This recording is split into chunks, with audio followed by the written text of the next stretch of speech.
Es tehmu cik oke ra? Masih. Ya kono didol goblok. Nah, teman-teman, kalau menurut gue itulah kata-kata lisan yang seharusnya seorang ulama atau seorang pendakwah kayaknya kurang pantas banget untuk mengeluarkan kata-kata goblok ya teman-teman ya. Jadi mungkin ini kekilapan, nggak tahu kesalahan atau bagaimana. Terpenting di sini gue tidak untuk membenarkan dan menyalahkan seorang Gus Miftahnya, bukan untuk membenarkan atau menyalahkan seorang penjual esnya. Jadi di sini gue hanya di tengah-tengah aja sih, hanya ngereaction dan ya mungkin menanggapi video ini lah. Kayaknya seperti apa kira-kira gitu. Oke, kita langsung lanjutkan videonya. Borong. Es tehmu cik oke ra? Masih. Ya kono didol goblok. Nah, di sini kan es tehmu masih banyak, tidak katanya kata Gus Miftah itu. Ya sana aja jual goblok. Nah ini seharusnya apa ya kata-kata lisannya, mungkin kalau di lingkungan, di golongan, di kerabat, di lingkungannya mungkin Gus Miftahnya mungkin itu emang kelihatannya bercanda ya, udah kayak dianggap biasa aja. Tapi bagaimana jika ini posisinya dalam keadaan mungkin lagi berdakwah dan di atas mimbar dan mungkin lagi takbir akbar atau bagaimana kan, mungkin konteksnya itu memang bercanda gitu. Kalau menurut gue beliau ini Gus Miftah ini hanya seorang ulama yang kalau menurut gue milenial banget, yang gaul banget lah. Jadi era zaman now gitu, Ustadz seorang ulama zaman now gitu, emang dengan ciri khas gayanya Gus Miftah sendiri yang emang milenial banget lah.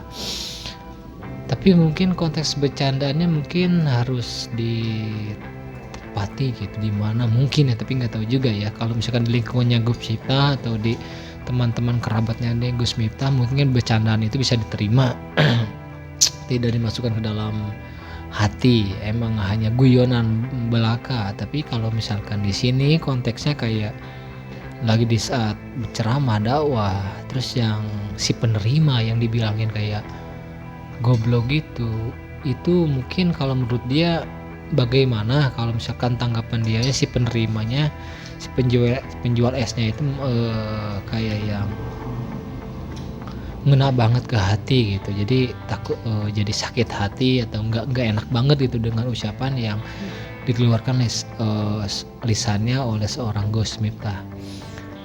Kayak seperti itu. Kita lanjut lagi ya, nanti kita tangkapin lagi ya.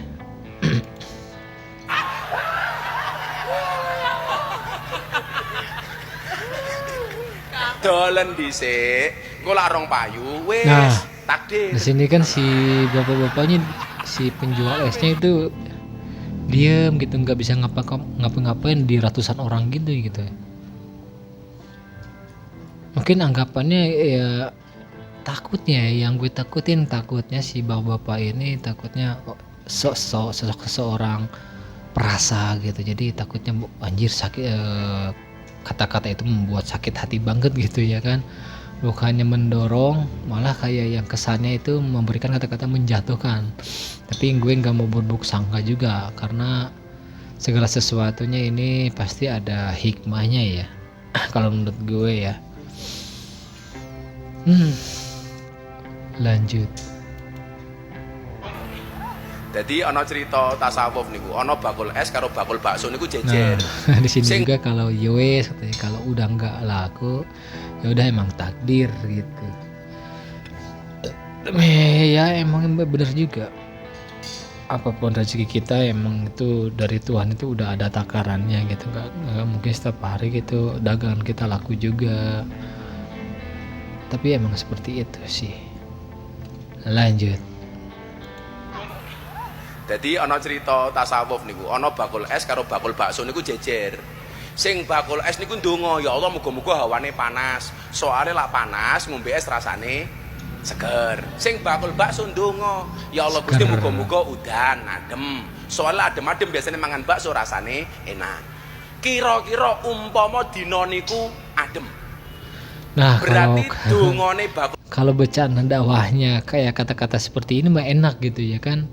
Maksudnya disampaikan ke para pendengarnya atau ke para penontonnya yang di lingkungan tersebut enak banget gitu, nggak kayak yang tadi itu bercandaan yang lisannya kayak yang keluar kata-kata goblok itu. Nah itu sebenarnya nggak pantas kalau menurut gue ya. Mungkin kalau dijadiin kata-kata goblok ini kayak sesuatu yang dijadikan doa merasa bersalah sih, itu enak tuh, kayak ya Tuhan,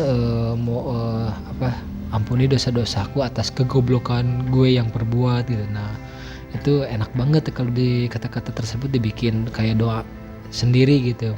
Mending ngatain goblok sendiri gitu kan daripada ngatain ke orang lain gitu. Ya nggak tahu juga sih, mungkin ini nggak tahu kekilapan, nggak tahu keceplosan, nggak tahu konteksnya apa. Emang ya mungkin di awal emang secara itunya guyunan, tapi takutnya gitu nggak asal kayak yang kurang pas banget, nggak pantas aja kata-kata goblok gitu dikeluarkan gitu ya. Lanjut. es niku kira-kira diijabah napa mboten? Tetep wae diijabah dalam bentuk yang lain. Ese ra payu tapi awake sehat. Mulih ndelah bojone meteng. Niku lak ya nikmat. Kok ditinggal bakul es kok meteng? Kan banyak terjadi di mana-mana. Assalamualaikum warahmatullahi wabarakatuh.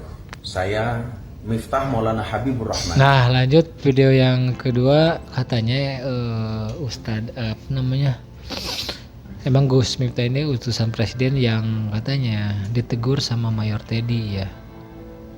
Saya minta maaf atas kekilapan dan candaan saya, tapi untungnya sih akhirnya ya di sini seorang Gus Miftah itu klarifikasi sekalian minta maaf, dan nanti akhirnya bakalan mendatangi si penjual es itu ya. Kita lanjut wawancara apa klarifikasi si beliau ini. Lanjut. Menanggapi yang viral hari ini, yang pertama, dengan kerendahan hati saya minta maaf atas kekhilafan saya. Saya memang sering bercanda dengan siapapun, maka untuk itu atas candaan kepada yang bersangkutan saya akan meminta maaf secara langsung, dan mudah-mudahan dibukakan pintu maaf untuk saya.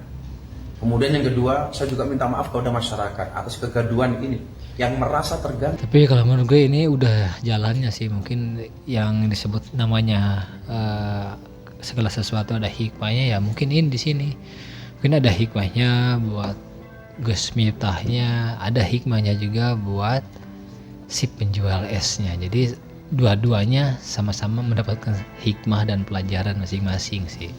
Jadi tetap kita buang yang negatifnya, kita tetap ambil yang positifnya, seperti itu. Lanjut. Dengan candaan saya yang dinilai oleh masyarakat mungkin berlebihan. Untuk itu saya minta maaf. Ini juga merupakan introspeksi bagi saya untuk lebih berhati-hati berbicara di depan publik dan masyarakat. Saya juga sudah ditegur oleh Bapak Siskap yang hari ini berada dari PAM untuk lebih berhati-hati. Nah kata beliau ini kan harus lebih berhati-hati. Sebelumnya kan sebenarnya seorang ulama itu emang harus menjaga dan berhati-hati ketika, gue aja sih kalau bercanda aja takut yang temen gue yang ngajak dibercandainnya takut ada gimana gitu kan, menerima bercandaan gue ini takutnya dia bisa jadi sakit hati. Terkadang gue juga merasa kayak gitu teman-teman ya. Lanjut. Sampaikan pendapat dan pidato di depan masyarakat umum. Terima kasih.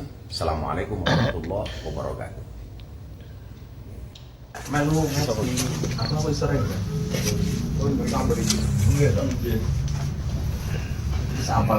Nah di sini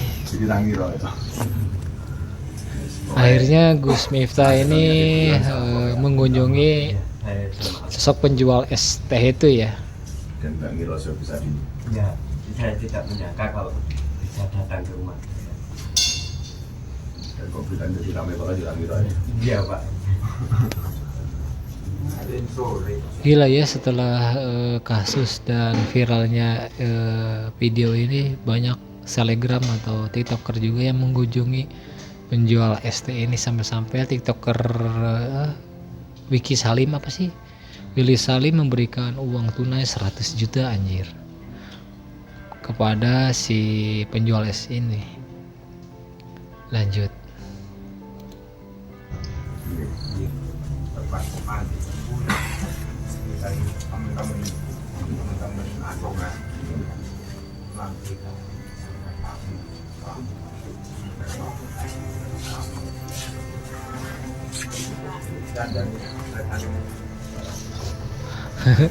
Untung aja nggak ada serikat pedagang nih. Ada nggak sih sebenarnya serikat para pedagang kalau ada di demo ini?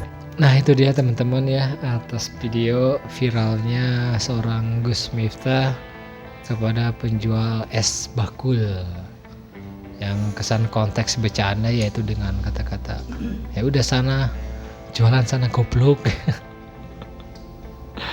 Astaga. Oke, semoga reaction ini bisa diambil yang positifnya, dibuang yang negatifnya teman-teman ya, bukan untuk membela